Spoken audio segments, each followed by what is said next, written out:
Bíblia, eu queria fazer um preâmbulo do que a gente vai conversar hoje.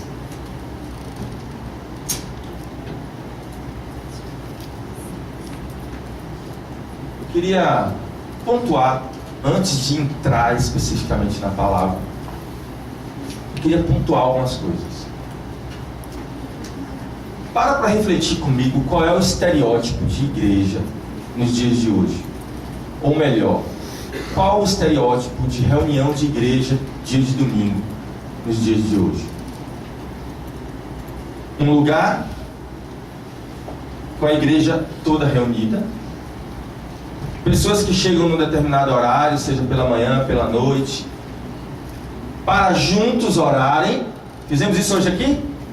Fizemos. Para juntos louvarem ao Senhor. Fizemos isso hoje aqui. E em algum momento um pastor ou alguém que ministra a palavra de Deus vem aqui e prega para essa igreja reunida. Está correta a minha observação ou não? Esse é um estereótipo, né? Isso é uma coisa que acontece pelo menos em 99,9% das igrejas que você for visitar em qualquer lugar que faz reuniões desse tipo. E quando esse pastor pega esse microfone para falar, normalmente o assunto está sempre se baseando na ovelha. Como a ovelha tem que fazer para se transformar? Como a ovelha tem que fazer para estar mais perto de Deus? Como a ovelha tem que fazer para resolver os seus problemas espirituais, sua relação com Deus, sua relação com a própria igreja, sua relação com o reino, e por aí vai. É ou não é assim? É sempre assim. E está errado? De maneira nenhuma. Isso é lindo, né? Eu vejo alguns irmãos às vezes criticando: porque esse modelo não era o modelo de Jesus, porque o modelo de Jesus era sair andando pelas ruas e pregando o evangelho e as multidões iam atrás dele. Sim, e nós sofisticamos, porque não importa a forma, importa o conteúdo. Então estamos fazendo a mesma coisa que Jesus fazia, nos amando, se relacionando, pregando o evangelho a toda criatura. Hoje, por causa do crescimento das grandes metrópoles, fica muito mais fácil a gente aglomerar as pessoas em algum lugar para que a gente consiga fazer isso de forma concisa e organizada, sem problemas, amém? Lindo! E vamos continuar fazendo isso, amém? Só que hoje eu queria dar um passo a mais. Hoje eu queria quebrar o protocolo. Hoje eu queria fazer diferente. Hoje eu vou pregar não sobre a ovelha. Hoje eu vou pregar sobre o pastor. Amém? Quantos querem ouvir sobre o pastor? Levanta a mão. Então hoje vai ser quase que dá vontade de mandar vocês todos virem para cá e eu sentar aí e vocês ficarem olhando para mim, tá? Porque hoje eu queria fazer uma abordagem a respeito do pastor e a sua relação com a igreja. Já tem um tempo que eu estava querendo conversar com vocês sobre isso, deve ter, sei lá, uns 3 meses. E eu tenho tido vontade de compartilhar algumas demandas pastorais com vocês. E sexta-feira, Ione esteve lá no grupo, né, lá na sexta-feira lá em casa. E aí ela compartilhou com a gente um estudo que ela fez lá em Petrolina sobre esse assunto. E aí eu me animei, eu falei, vou resgatar aquele desejo que eu já estava, de conversar um pouco sobre as demandas pastorais, né, sobre a perspectiva de ovelha-pastor ao invés de pastor-ovelha. Então hoje nós vamos conversar um pouco sobre isso. E hoje a gente vai ter um tempo de oração. Eu queria que vocês hoje orassem por mim, pela minha família. Hoje no final, olha como a gente inverteu mesmo, né? Sempre assim, o pastor está aqui, vem cá na frente, vamos orar e tal. E a gente, não, hoje a gente vai inverter, tá bom? Então ou eu vou aí para o meio, vocês oram por mim, ou eu fico aqui, vocês vêm, a gente vai fazer alguma coisa, mas eu quero que a igreja hoje ore por mim. Eu quero que a igreja hoje ore pela minha família. E o motivo principal de eu querer dividir isso com vocês é porque, veja, irmãos, é muito simples, tá? Não está acontecendo nenhum problema, não tem nada. Como eu disse, é um passo a mais, é um crescimento. Porque com esse modelo de igreja, a gente corre um risco. Sabe qual é o risco? O risco de haver uma relação unilateral. o risco de vocês olharem para mim como um profissional da fé. Alguém que atende às suas demandas e não há uma relação de troca. Porque quando a gente usa alguém para atender as nossas demandas, esse cara é um profissional. Você está precisando de um advogado, você contrata o advogado e informa ele qual o seu problema. Você até chora na frente dele às vezes, né, Marcelo? Alguém chega lá, né, contando, Marcelo é defensor público, então deve chegar lá contando, mas você já me contou inclusive isso, que chega a gente chorando e tal. Então assim, sim, você pode até trazer o seu problema de uma maneira mais emotiva. Mas creio eu que ninguém chega lá na Defensoria Pública dizendo assim: e aí, Marcelo, como é que está a sua vida? Né? Você está precisando de alguma coisa? Não chega. Porque essa é uma relação profissional. Eu preciso de um advogado, eu conto a minha demanda para ele e ele resolve a minha demanda. Né? Imagine, e isso funciona em todas as áreas, né? Com advogado, com engenheiro, com mecânico. Isso é uma relação de demanda unilateral. Você não consegue ver. Porque, vamos exemplificar, vocês sabem que eu gosto de ilustrar. Vem cá, Marcelo, por favor, vem cá. Por favor, vem aqui também. Vem aqui. Vem cá, Pedro, vem cá, Pedro. É dois homens fortes e grandes, vai ficar assim bem ridículo mesmo. Hoje você vai ser mecânico. Não é mais o defensor público. Eu promovi ele de lenhador para mecânico, tá ali. Você vai levar o seu carro para consertar. Né? E aí você chega na oficina, entrega a sua chave do carro para ele e diz assim: meu carro está com problema, você pode dar uma olhada. E Marcelo, né, levanta o carro com a mão, olha embaixo, né? Aí desce o carro e fala: descobri qual é o problema do seu carro. Seu carro o problema é esse, e você precisa comprar tais e tais peças e está resolvido o problema. O que é que você faz? Tá bom, então que dia que eu pego, quanto foi, quanto é. Mas você consegue imaginar você no mecânico, você é macho. Você encontra esse mecânico lá olhando para você, já deu o diagnóstico. Você consegue imaginar você, como é que você tá? Você tá precisando de um carinho? Você tá bem? Você tá triste? Como é que tá a família? Tá precisando de um beijo? Dá um beijinho dele, dá um abraço. Dá um abraço. Aê, palma.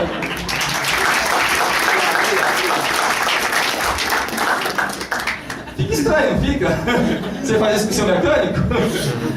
É porque é uma relação profissional. É porque quando você chega para um profissional, você quer trazer para ele a sua demanda. Você não quer saber da demanda dele. Não é assim que funciona? O pastor é um profissional da fé? Não. Pastor é família. Amém? Amém?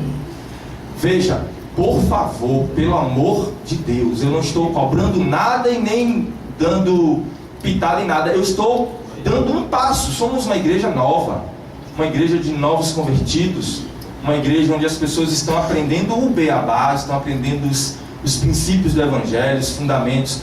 O que eu quero como pastor dessa igreja é gerar em vocês um entendimento para que a gente não cresça como muitas igrejas que eu vi crescer e se destruírem com essa relação unilateral. Nós somos uma família e eu queria ser enxergado por vocês como família. Eu queria ser enxergado por vocês como alguém que caminha juntos, como um irmão mais velho. Sabe, essa figura pastoral heróica, né? O herói que todas as coisas na vida dele estão resolvidas e é por isso que ele está resolvendo as minhas. Isso não existe. Aliás, eu me lembro de acho que vocês vão lembrar de uma igreja famosa, de um pastor famoso aqui no Brasil, que um dia, né, é melhor a gente falar assim no geral, a gente fala assim de uma forma universal, a gente fala de uma forma universal. Aí a Globo descobriu, né, um vídeo de uma reunião de pastores, né, entre o bispão lá e esses pastores. E ela descobriu que ele pegou uma gravação de ele treinando os pastores para cuidar das ovelhas. Eu não sei se vocês lembram desse vídeo, está no YouTube, depois se vocês quiserem achar. Eles dizem assim: você tem que ser o herói deles, porque eles não podem olhar para você e ver você fraquinho. Se você tem problemas, eles não vão confiar em você. Se você é fraco, eles não vão confiar em você. Você tem que ser forte. Você tem que dizer: isso aí, meu irmão, desce, não sei o que. Você lembra desse negócio? Foi mais ou menos assim nesse nível. Então, e ele está certo. E ele está certíssimo. Se você vai para uma igreja com uma expectativa de focar em algo que você quer arrancar de Deus ou do reino para a sua vida, você tem que ter uma referência dessa mesmo. Senão, todo mundo vai embora e vai dizer assim: esse pastor é fraco. Então você tem que ser o herói dele. E aí você cria uma relação na igreja doentia. Porque você vai ter o pastor super-herói, o profissional da fé que vai sentar com você sempre para você falar das suas demandas, para ele se preocupar com a sua vida, com a sua família, com seus filhos. E não cresce com uma relação familiar. E eu queria hoje quebrar isso. Eu queria, melhor quebrar não, quebrar o conceito, porque aqui a gente nem é assim. Graças a Deus que aqui a gente não é assim, né? Aqueles que a gente tem se relacionado têm sido pessoas que Deus de fato tem gerado uma relação de família. Por isso é que eu insisto em dizer: não é nenhuma puxada de orelha, de maneira nenhuma, é um ensino, é o reforço de um ensino. Porque glória a Deus e graças a Deus, porque nós temos pautado a nossa relação nesse nível, amém? Amém. Quantos têm percebido isso? Levanta a mão. Glória a Deus, né? A gente tem pautado a nossa relação em troca de carinho, em troca de amor, em troca de preocupação e cuidado um com o outro. Então assim, eu não vejo esse problema aqui na nossa igreja, graças a Deus. Mas eu queria reforçar o ensino e trabalhar alguns aspectos que talvez, que não por maldade ou não por ruindade, mas por falta de entendimento, pode ainda faltar nessa relação. Está claro isso? Então, por falta de enxergar e olhar, né, como as coisas devem funcionar, então é um upgrade. Eu queria acrescentar mais observações a essa relação pastor-ovelha. Então é isso que eu queria fazer hoje. Hoje é o dia em que eu quero compartilhar as minhas demandas com vocês. Demandas pastorais. Demandas. Eu quero abrir o coração para vocês, falar das minhas dificuldades, falar como pastor, né? A questão aqui é pastoral. Falar das minhas dificuldades como pastor, das minhas lutas. Calma aí. Talvez você possa ter pensado assim agora: e o pastor vai compartilhar as demandas dele, ele vai pedir dinheiro. Deve estar apertado, vai dizer que a coisa está feia e que a igreja tem que ajudar ele. Se você pensou isso, você não conhece essa igreja direito ainda. Aqui a gente não faz isso. Aqui a gente não faz apelação para esse tipo de coisa. Aliás, graças a Deus que, ainda que, segundo Paulo em 1 Coríntios 9, isso nem seria errado. Quando um pastor ou um ministro do evangelho, ou um daqueles que vivem do evangelho, tem as suas necessidades, compartilhar isso com a igreja, segundo Paulo, é até natural. Mas graças a Deus, aqui na nossa igreja a gente nunca precisou disso. Deus tem abençoado a nossa família, e aqui a gente nunca precisou de uma intervenção pessoal nessa área. Para ser mais claro ainda, há 2 anos atrás, inclusive eu quero abrir um parêntese aqui, até essas coisas é bom que vai pautando o nosso entendimento a respeito disso. Há 2 anos atrás aconteceu um episódio interessante nesse sentido. Lembrem que eu abri um parêntese para falar sobre essa relação financeira. Aconteceu uma coisa interessante nesse sentido. A igreja, imagine, se hoje o caixa da igreja já é baixo, imagine há 2 anos atrás, né? E aí a igreja estava, né, ainda crescendo e a gente já estava reunindo em auditório e tal.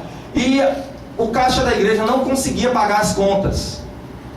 Não conseguia de jeito nenhum. Só que eu tinha um amor e um desejo muito grande por ver essa igreja chegar, por exemplo, onde chegou hoje, onde está agora e ainda onde vai estar. Eu creio que Deus ainda vai fazer grandes coisas no nosso meio.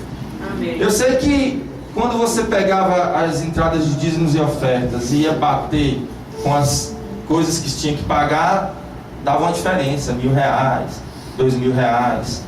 E aí eu passei de janeiro até mais ou menos o final do ano, cobrindo com o meu bolso essas despesas, crendo que uma hora a igreja ia ter caixa suficiente para isso, né? E aí eu pagava auditório, aí eu pagava as vindas de Ari, que é alguém que abençoa muito a vida da igreja.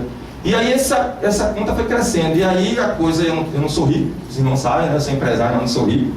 E aí as coisas começaram a apertar. As coisas ficaram apertadas, eu falei, não tá, eu não tenho, a conta não tá batendo. Aí eu chamei minha esposa e falei assim, vamos crer que alguma coisa vai acontecer lá no final? Então vamos apertar algumas coisas aqui do lado de cá, aqui em casa, vamos suprimir aqui para a gente investir e ver se a igreja chega lá e uma hora, quem sabe, a igreja consegue suprir isso. E aí nós passamos quase um ano segurando escola de meninos, segurando prestação de carro, deixar 2 para 3 não embolar e tal.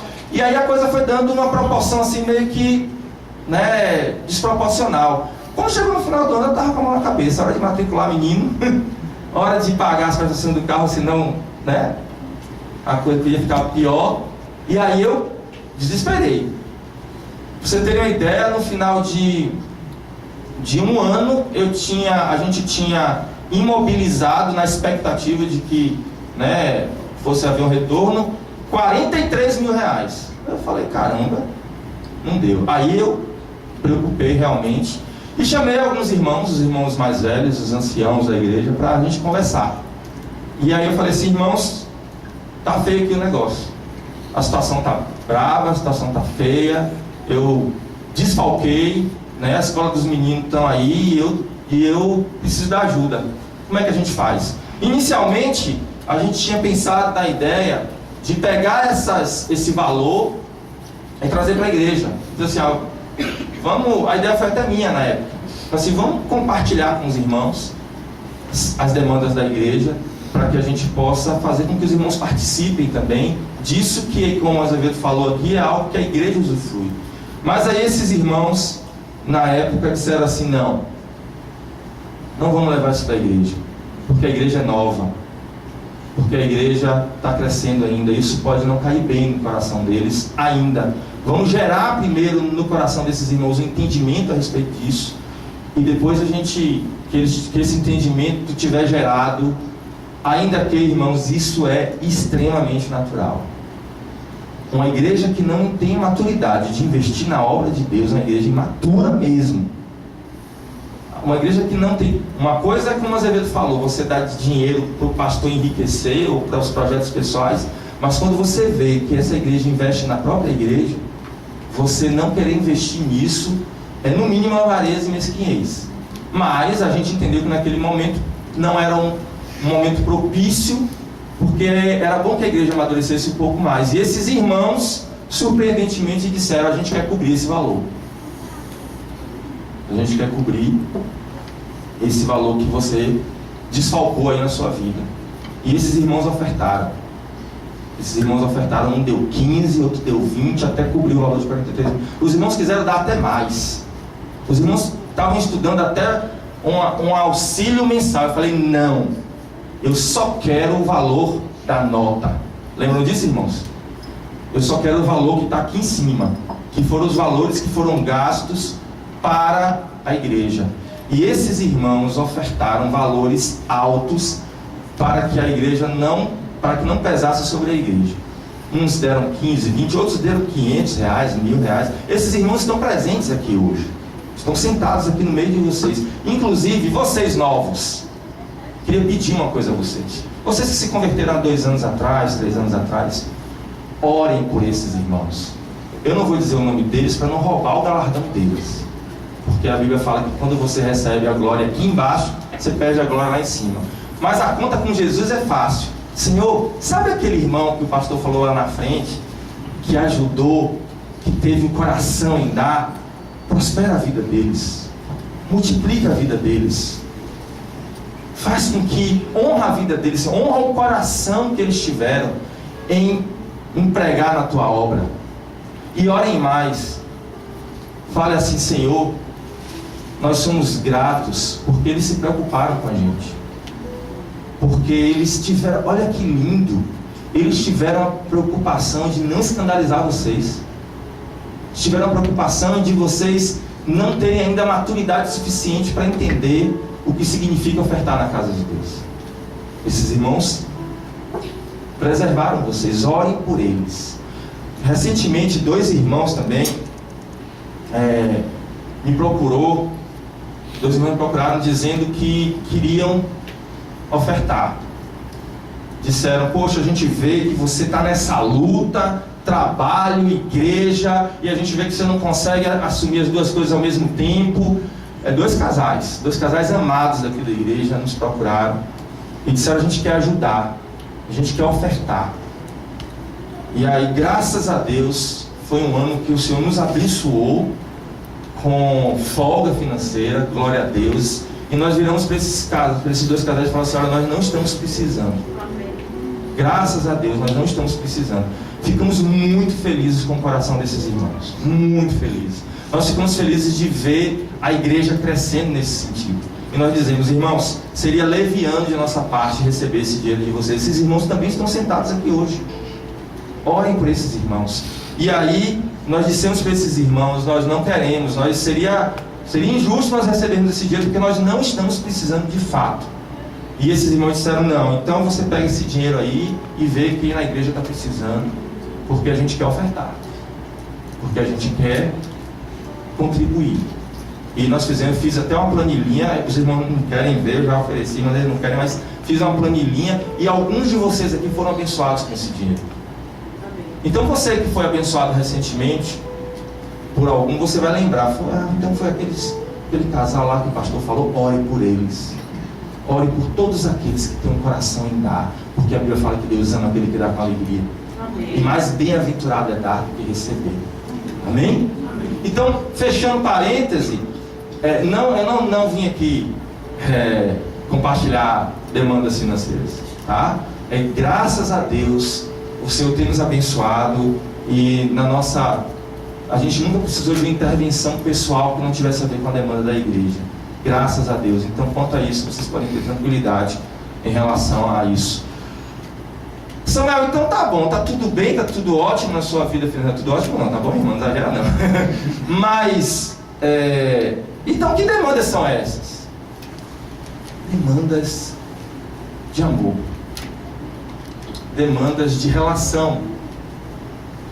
Sabe, nós que estamos à frente de trabalhos do reino, somos muito atacados pelo diabo.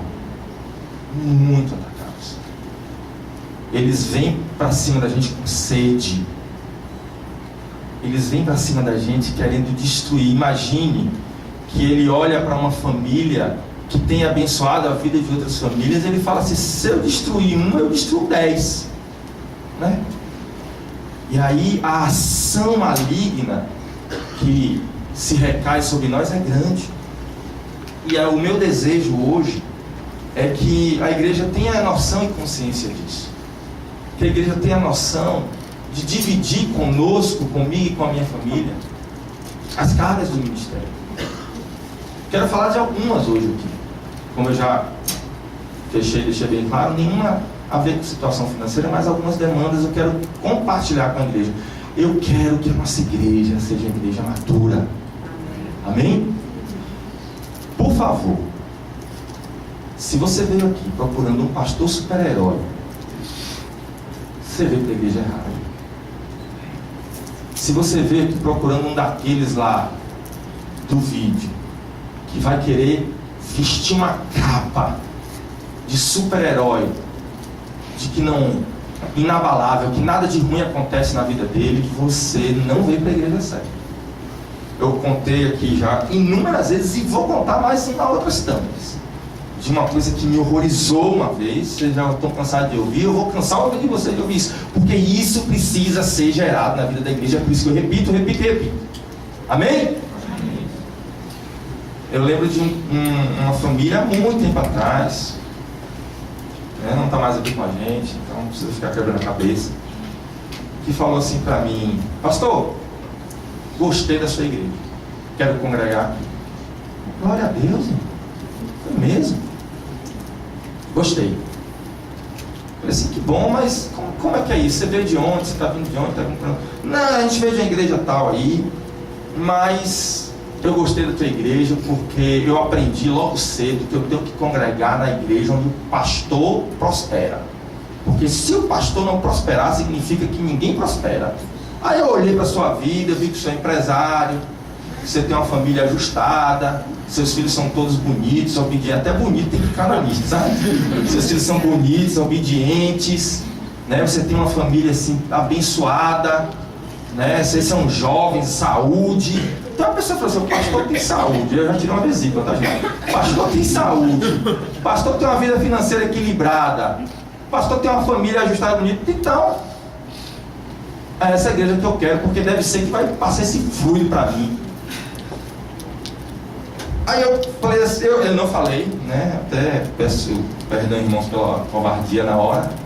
Mas eu vi isso na cabeça, assim, de falar. Falei assim, quer dizer, irmão, que se o pastor da sua igreja ficar bem, você vaza e vai procurar votação. E você não se associa à dor do seu pastor. Então isso não é família, é o profissional da fé, né? Porque se você pega um advogado mal sucedido, você não quer contratar ele. Porque você tem uma demanda, você quer que ele resolva. Não é família. Não há uma relação de família nesse tipo de conceito. Não há. Peraí, não devia ser assim. Irmão, sabe o que eu acho que às vezes é por isso que Deus permite que a gente tire uma vesículazinha ali, que a gente pegue uma infecçãozinha aqui, para ver até onde vai o grau de relacionamento da igreja com o pastor. Porque se você tiver uma visão unilateral, o pastor vai visitar você quando você está no hospital, vai orar por você, quando você for fazer uma cirurgia, vai orar por você, quando você estiver passando um problema familiar, ele vai lá orar por você. E aí você entende que ele é uma mão de poder. Irmão, deixa eu dizer uma coisa para vocês. Quando eu vou no hospital orar por qualquer um de vocês, quando eu vou orar por algum de vocês que vai fazer alguma cirurgia, como eu fiz semana passada, eu não vou lá como um profissional da fé com a mão de poder dizendo assim, eu vim aqui trazer os meus atributos pastorais para proteger você nesse momento. Não. Eu vou lá dizer assim, Senhor, está aqui esse irmão que eu amo, que está passando por uma situação complicada. Ajuda a gente. Senhor, está aqui esse irmão que cativou meu coração, que anda junto, que me pediu uma ajuda e eu me compadeci. E eu vim aqui junto com esse irmão pedir ao Senhor, faça com que seja uma cirurgia que não cause nenhum problema, nenhuma complicação. Vocês entenderam? E aí você começa a pegar agora o primeiro item.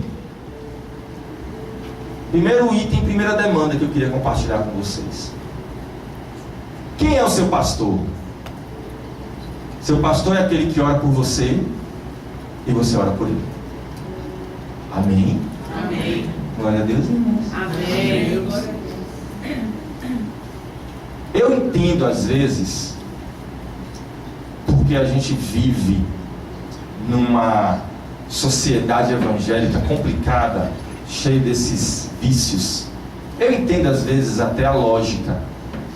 O cara fica lá, recebe a notícia, o pastor foi para o hospital, é internado, pegou infecção. Ele raciocina assim, eu preciso orar por ele porque quando eu estou doente ele ora por mim, ele tem poder, claro que ele vai orar por ele. Gente, eu estava aqui mal, ele veio, orou, a febre passou. Eu estava ali com um problema, ele orou, as coisas... Ele vai usar o mesmo poder para orar por ele, eu não preciso orar por ele. Eu até entendo essa lógica, até entendo. Mas o padrão bíblico é um orando pelos outros. Pastor, alguém precisa de oração? Principalmente pastor. Precisa de oração. Eu preciso que vocês orem por nós. Eu preciso que vocês orem pela nossa família. Se você começar a usar essa lógica, você vai usar, sabe que lógica? Rapaz, eu estava com um problema com meu filho. O pastor veio lá e me aconselhou, eu fiz do jeito que ele falou, deu tudo certo. Então ele não precisa de ajuda com os filhos dele. Talvez vocês olhem para os nossos filhos e falem assim, você não precisa se preocupar não, é filho do pastor. Eu queria convidar vocês a orar pelos nossos filhos. A perguntar se os nossos filhos estão bem. Pergunte. Eu tenho um filho que está entrando na adolescência, tá esquisito, menino. Eu olho para ele, às vezes eu fico lá em casa. Vem cá, Daniel, vem cá, Daniel. Vocês estão vendo isso aqui? Não foi assim sempre. Houve uma época que era assim, fofinho. Papai, tô com frio. Papai. Aí, às vezes eu fico lá encarando ele em casa. Aí eu fico assim olhando, o que foi que você fez com meu filho? Você engoliu meu filho? Ele tá aí em algum lugar dentro de você. Brincadeira. Eu amo esse menino. Eu também. Eu também. Olha, tá vendo que a igreja tá no padrão? Glória a Deus. A gente tá aqui só reafirmando as coisas. Chamem nossos filhos. E aí, Daniel, como é que você tá na escola? E aí, Daniel, como é que são seus amigos? Como é que está a turma agora, na adolescência? Deem conselhos aos nossos filhos. Nós somos a família de vocês. Amém. Vocês têm toda a liberdade para isso. A nossa família tem toda a liberdade para qualquer um de vocês interferirem, nos ajudarem, orar por nós. Gente, eu não quero ser o pastor intocável. Eu não quero ser aquele pastor que a irmã falou lá, que você vai ter sempre ele num pedestal, achando que está tudo bem com ele, que nada de ruim acontece com ele, porque senão a gente vai criar uma relação complicada nessa igreja. Eu preciso de vocês. Eu preciso de vocês orando por nós. Todos nós passamos por dificuldades. Sabe, uma das coisas que... essa coisa de você achar que reino é sinônimo de sucesso na perspectiva do mundo. Porque reino é sinônimo de sucesso, mas não na perspectiva do mundo. As pessoas citam logo Filipenses 4,13, né? Tudo posso naquele que me fortalece. Tudo posso. Então assim, quando você tem essa teoria... Eu lembro de um irmão uma vez que eu tive uma dificuldade de explicar para ele, porque ele falou assim... Tinha um outro irmão, um pastor passando por uma dificuldade. Ele falou assim, Deus não está com esse homem. Eu falei, que é isso, irmão? Você está vendo ele está passando aquela dificuldade? Se a Bíblia fala, tudo posso naquele que me fortalece, significa que aquele que fortalece não está com ele, porque não está fortalecendo ele. Que ignorante, que ridículo. Cadê o conceito de família? A gente gosta das coisas boas do Evangelho que faz a gente vibrar, porque dá ganhos. Porque dá ganhos. Tudo posso naquele que me fortalece. Essa frase até mexe com a gente, né? Então vamos fazer exercício. Fica de pé agora, todo mundo. Fica de pé. Vamos fazer um exercício para a gente sentir como é que funciona a coisa. Eu quero ouvir bem alto de vocês. Quero ouvir bem alto. Quando eu disser já, você vai dizer tudo posso naquele que me fortalece, tá bom? Tá? Já! Tudo posso naquele que me fortalece. Agora a gente vai fazer igual eu vi na igreja outro dia. Vamos fazer assim, ó. Eu vou dizer coisas que o Senhor pode te dar. E aí você repete a frase de novo com bem força, tá? Tá precisando de um carro novo, irmão? Tudo posso naquele que me fortalece. Você está precisando comprar seu apartamento novo, irmão? Tudo posso naquele que me fortalece. Que é isso, gente? Mais ânimo, né? Então, irmão, você está precisando daquela promoção no trabalho? Tudo posso naquele que me fortalece. Aí eu senti agora. Senta de novo, agora senta. Senta e, por favor, abre o texto. Abre o Filipenses 4. Eu fico imaginando Paulo. Você imagine Paulo, que era um pastor, apóstolo, tá? Não desses que a gente vê hoje por aí. Mas você imagine Paulo. Imagine que Paulo, quando morreu, ele ficou dormindo, tá? Ele não foi, assim, pro alto ver as coisas como estavam acontecendo aqui embaixo. Imagine que Paulo ficou dormindo. E ele ficou nesse sono aí de 2000 anos até hoje. Aí, em umas escavações lá, acharam o túmulo de Paulo. E aí Paulo levantou do túmulo. E aí Paulo começou a conhecer as igrejas do século 21. Aí Uma dessas igrejas, assim, também não vou citar nome, a gente vai falar assim de uma forma mundial, tá? Ficar assim, bem genérico. Não vou citar nomes.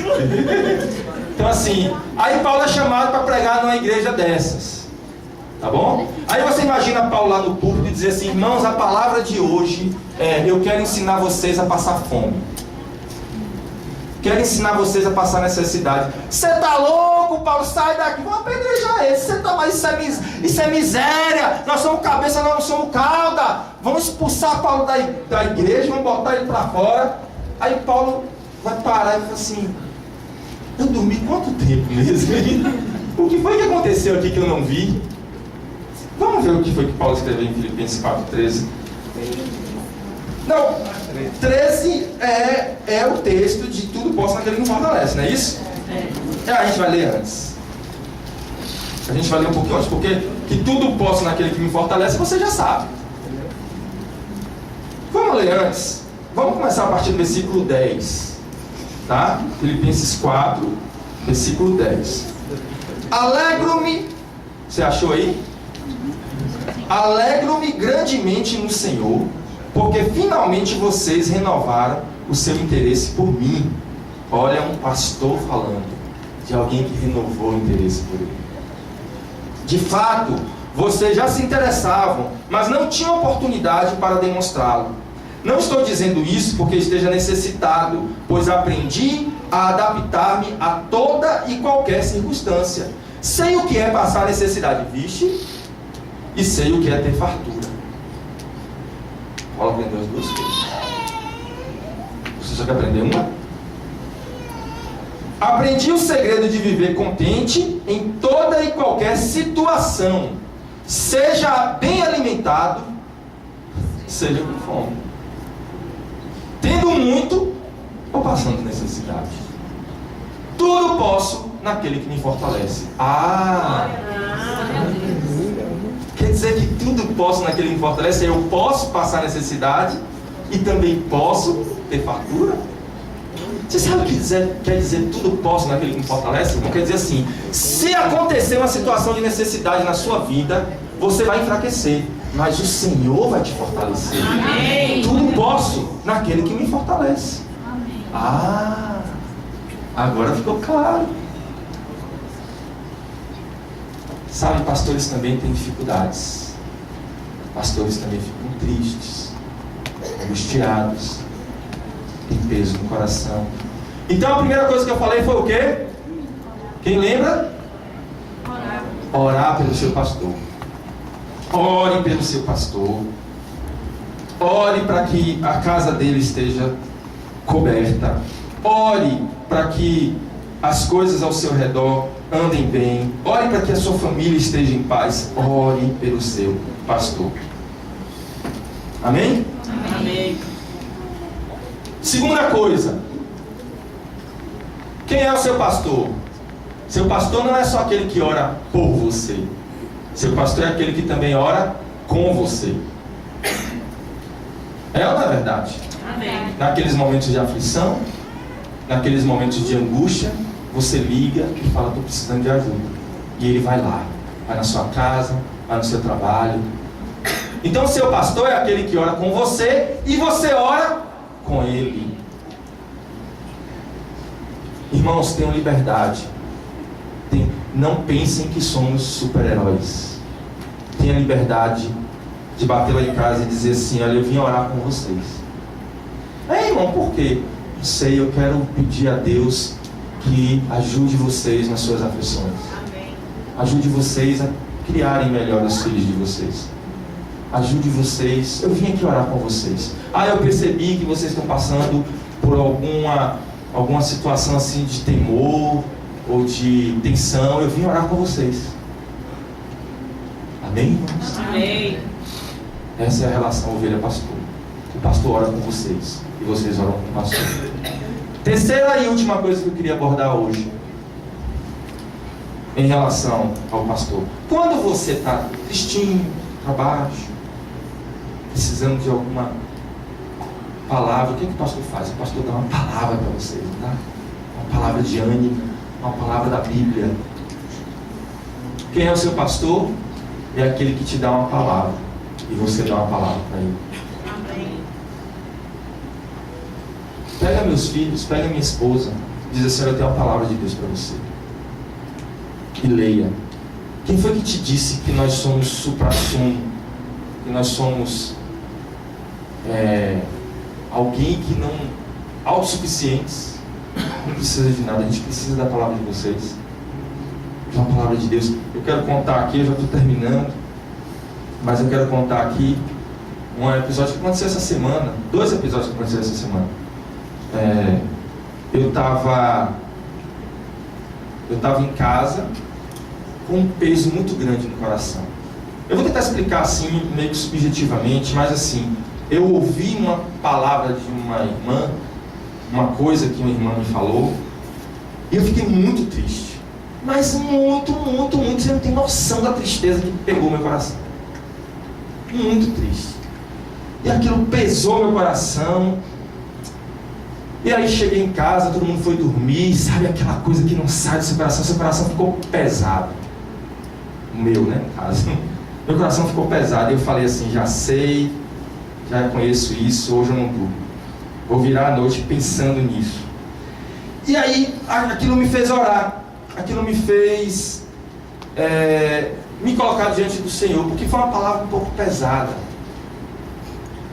E aquilo me fez assim, eu falei: Senhor, não foi nada nocivo não da parte da irmã, tá, gente? Foi uma informação que ela me deu e que me deixou meu coração pesado. Então assim, não foi uma irmã que veio, para vocês, não, nada disso. Ela me deu uma informação que deixou meu coração pesado. E aí eu fiquei assim, todo mundo em casa foi dormir, eu fiquei angustiado. E aí me deu uma insegurança a respeito daquilo que a irmã falou. Me deu uma angústia. E eu fui orar. Eu falei assim: Senhor, me ajuda. Me ajuda, porque essa palavra gerou em mim muita angústia. Essa palavra gerou em mim uma coisa quase que inconsolável no meu coração. E engraçado que quando eu estava orando, eu usei essas 3 palavras que eu estou olhando aqui agora para dizer para vocês. Eu usei as palavras consolo, insegurança, e eu falei: Senhor, eu estou com falta de paz, perdi a minha paz. E aí eu cheguei um momento, antes de Bia dormir, eu até compartilhei isso com ela. Eu falei: Bia, eu perdi a paz, gerou uma insegurança no meu coração, e eu acho que não estou bem. Eu já contei para vocês como é minha esposa, né? Ela fala: meu amor, vamos orar. Como eu almejo um dia chegar a esse ponto. E aí minha esposa dormiu nos braços do Senhor. Porque aquele versículo não serve para ela. Sabe que o choro pode durar uma noite, mas a alegria vem pela manhã. O choro dela não dura, mano. Dura assim, comecinho de noite. Então assim, eu estou chegando lá em nome de Jesus. Mas aí eu fiquei lá, minha esposa dormiu, e eu fiquei lá 1, 2, 3, 4 horas da manhã orando, até 4 da manhã. E quando foi 4 horas da manhã eu fui dormir. Quando eu fui dormir, eu peguei o celular e encontrei uma mensagem piscando às 4 da manhã. Como que pode, né? E aí quando eu fui olhar no celular, era uma mensagem de Beatriz. Ô Bia, eu te amo. Fica de pé, Bia. Todo mundo aqui é Beatriz. Eu te amo, Bia. Você é minha irmã amada. Uma mensagem de Beatriz. Beatriz nunca me manda mensagem assim.